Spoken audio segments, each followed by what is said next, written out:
Tapi kan perlu juga ya standing point dari Pak Jokowi yang ini yang difitnah loh. Ya, bukan orang yang melaporkan. Masalahnya Pak Jokowi. Tapi orang dilaporkan di mana-mana. Baru sekali melaporkan, Aiman. Ini udah keringat panas dingin semua. Sebentar. Difitnahnya tuh apa? Hah?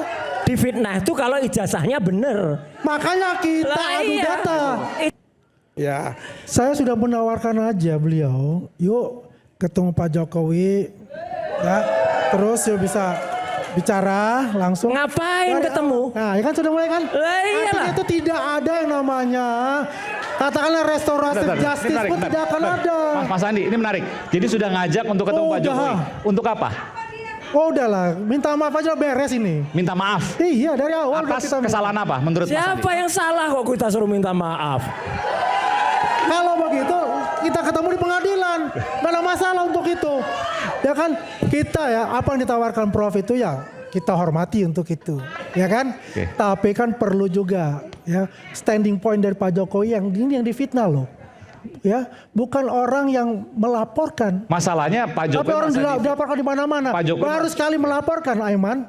Ini udah keringat panas dingin semua. Sebentar. Difitnahnya tuh apa? Hah? Difitnah itu kalau ijazahnya bener. Makanya kita adu data. Ijazahnya kita adu data kalau itu. Satu merasa difitnah, satu tidak merasa fitnah karena merasa benar kan dua-duanya. Fitnah Anda ini kan luar biasa loh. Tidak. Ini nggak ada. Hal ini harus nenek-nenek itu semua tuh. Bisa diberhentikan. Oke, gimana Prof? Mana? Yang bisa menghentikan memang harus kepala negara dan kepala pemerintahan hari ini. Kalau yang begitu dengan izin rakyat yang ada di DPR, saya yakin mau tidak mau, suka tidak suka, paham ini akan hilang. Mau dengan tidak izin mau. Rakyat? Ya DPR. Untuk tidak membahas ini lagi? Tidak, untuk diputuskan tadi. Apakah abolisi ataukah amnesti bagi yang telah diputus? Kita hormati dan kita dengarkan Prof Gayus. Pertanyaan sederhananya ketika kemudian sudah dilakukan abolisi, kasusnya selesai, apakah perdebatannya masih akan ada atau tidak? Saya yakin 100% perdebatannya itu akan selalu ada. Kita kembali saat lagi, tetap bersama kami di Rakyat Bersuara. Presiden, dalam hal ini Pak Prabowo, itu bisa mengeluarkan abolisi untuk kasus ijazah karena sudah terlalu panjang, terlalu lama, dan potensi pihaknya sama dan potensinya bisa kisruh antar dua kelompok masyarakat. Tapi pertanyaan saya sederhana, Prof. Tadi saya tanyakan ke Prof, sekarang saya tanyakan ke Prof EG juga. Apakah ketika Pak Prabowo melakukan abolisi, memberikan abolisi, kasus ini tiba-tiba, bukan kasus, isu ini tiba-tiba selesai? Itu pertanyaan yang paling dasar. Saya jawab untuk belum tentu selesai, tapi reda. Dari mana bisa reda?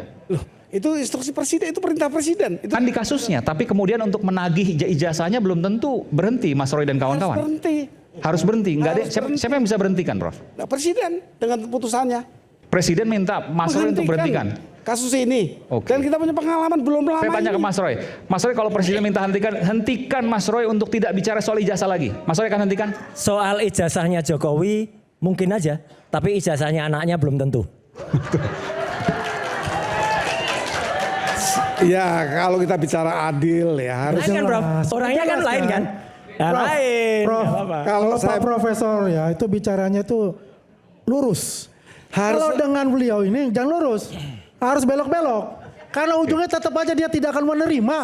Saya akan mengatakan tadi objek dan subjeknya.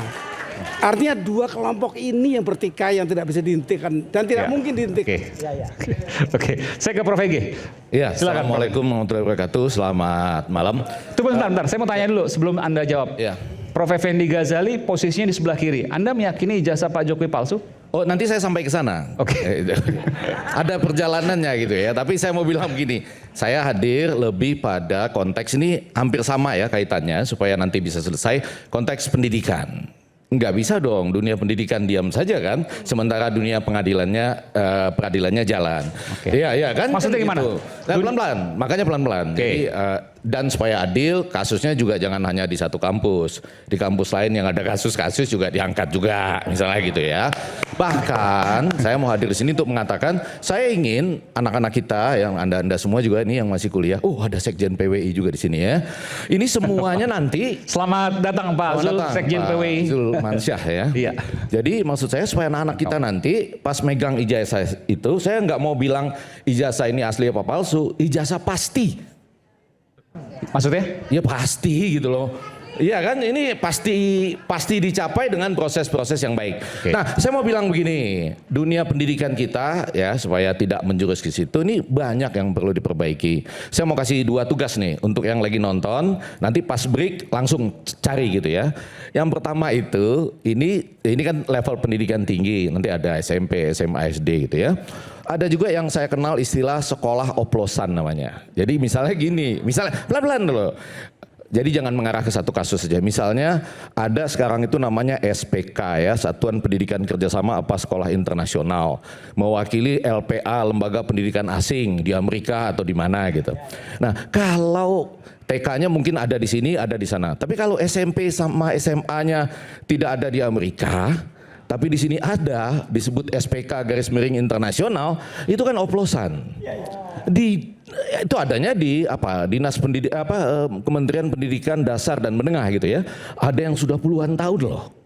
Masih jalan sampai sekarang misalnya. Sekolah ruko itu. Apa ya? Sekolah ruko. Macam-macam lah, ada yang besar juga. Lalu ada yang protes. Ada yang protes ya. Dia berkirim surat ke Amerika. Sekolahnya diserobot. Untuk sama juga supaya buktinya terjadi di Jawa Barat supaya buktinya tidak sampai ke sana. Jadi saya kasih tugas yang pertama nih ya, supaya kita tidak tertuju pada kasus ini saja. Bapak dan Ibu yang ada di rumah, yang kebetulan anaknya itu sekolah di SPK garis miring Sekolah Internasional, cek apakah betul TK-nya di Amerikanya ada TK juga gitu ya. SD-nya di sini SD katanya SPK atau internasional. Arahnya kemana sih, nggak ngerti nih. Enggak, bukan. Ini maksud saya sama-sama oplosan. Oplosannya itu sudah dimulai dari tingkat SD, SMP, SMA. Oke, ada banyak masalah. Oh iya, banyak masalah. Oke. Baru kita masuk ke sini nih sekarang. Oke. Ini yang kita bicarain bapaknya itu untuk anaknya itu. Enggak, jangan begitu dulu. Saya mau bilang dunia pendidikan kita nih punya masalah-masalah seperti ini. Lalu masuk ke masalah ini. Saya mau sederhana nih, tugas yang kedua adalah setahu saya, barangkali sebelum sampai menjawab Anda, apakah ijazah ini bisa dipersoalkan di pengadilan? Itu maksud saya begini. Saya mau ikut proses, orang itu mendaftar, lalu kuliah, lalu ada KKN dulu ya, kemudian ada wisuda dan lain segala macam. Di tengah-tengahnya itu ada yang disebut proses pembuatan skripsi. Yang mana ada perbaikan, kadang-kadang habis ujian skripsi ada perbaikan, ada lolos langsung. Yang saya mau tanyakan, tugas kepada Bapak dan Ibu yang sedang ada di rumah, kamera mana nih? Kameranya yang mana? Enggak, mau kasih tahu, mau kasih tugas. Oh yang itu ya, mau kasih tugas. Coba lihat di semua skripsi kita, ya skripsi saya juga misalnya, kapan perlu kita upload sama-sama, itu pasti ada sesudah kita ujian skripsi. Pelan-pelan, terang-terang Pak, terang-terang. Sesudah kita ujian skripsi, itu nanti bisa lulus langsung, bisa ada perbaikan, tapi kemudian ada tanggal pengesahan dari ujian skripsi, dari skripsi kita. Ya kan, yang mana ditandatangan oleh pembimbing, misalnya pembimbing 1, pembimbing 2, lalu dekannya. Itu ya, ada tanggalnya kok di situ. Tanggal berapa gitu. Saya bisa nanti upload, saya punya gitu. Atau kita upload sama-sama. Ini sahku, mana sahmu, kurang lebih begitu ya. Nah, tapi saya mau mengatakan, ini tugas nih, mumpung ada kamera di situ, nanti Bapak dan Ibu pas break lari buka skripsi kita. Nanti pada lembar pengesahan skripsi ya, sesudah ujian akan ada tanggal ujiannya, tahun ujiannya ditandatangani oleh pembimbing 1 kalau cuma 1 waktu itu, atau 1-2 dan kemudian oleh dekannya. Pasti harus ada. Harus ada. Bapak kan ujian sama saya dulu ya. Iya, ada tanda tangan Prof. Egi di situ. Ada ya? Ada. Ada tanggalnya di situ. Ada. Ya. Kalau tidak ada, Anda mau mengatakan Bapak Sekjen PBI ada juga ya? Oh ada. Nah maksud saya. kalau tidak ada, Anda mengatakan Maksud saya gini, pelan-pelan. ini langsung biar nggak terlalu panjang, Prof. Enggak, saya justru pelan-pelan supaya semua yang di rumah buka-buka lagi skripsinya. Tujuan saya ingin mengatakan, kenapa bisa tidak ada tanggalnya? Mungkin lupa. Oke. Loh, saya berpikir positif, mungkin lupa. Atau mungkin pembimbing atau dekannya sudah berpulang, tidak bisa lagi dimintakan tanda tangannya. Nah, dalam rangka menyambut apa yang disampaikan oleh Profesor Gayus tadi, luar biasa. Kita menyelesaikannya dalam konteks saya usulkan dunia pendidikan. Kalau tadi Presiden memberikan... Sebentar, jangan situ dulu, jangan situ dulu. Ini soal skripsi dulu, kita Iya, tuntaskan di situ. Saya mau ke sana. Nggak, biar saya. Iya. Walaupun Anda beliau yang adalah malah, profesor saya, Anda tapi... yang malah, jadi pengen tahu ya kan? Nggak, karena saya sempat melihat juga di tesis saya, kebetulan ditandatangani oleh Prof. Iya. Ege, ada tanda tangan. Anda mau mengatakan kalau seandainya tidak ada tanda tangan ya pasti palsu. Skripsi Bukan. atau tesis atau disertasi. Bukan, kalau tidak ada tanggal, misalnya anggap ya misalnya nih, Ya. 5 Januari 1985 misalnya, maka sekarang apa yang harus dilakukan supaya itu bisa menjadi proses yang sah. Saya malah mau menjadikan acara ini supaya ada jalan keluarnya. Kenapa? Saya itu pernah di acara... Bukan, Prof, sorry. Nggak, biar nggak kemana-mana. Ya. Kalau seandainya itu tidak ada tanggalnya, tidak ada tanda tangan dosen pembimbingnya, apa yang ada di benak Anda? Yang mau saya katakan Sebagai pengajar. aneh. Aneh. Lalu saya cari tahu kenapa. Oke. Apakah lupa ataukah pada waktu itu misalnya bisa saja loh ya. Saya berpikir positif loh ini. Bisa saja dosen pembimbing atau dekannya sudah berpulang.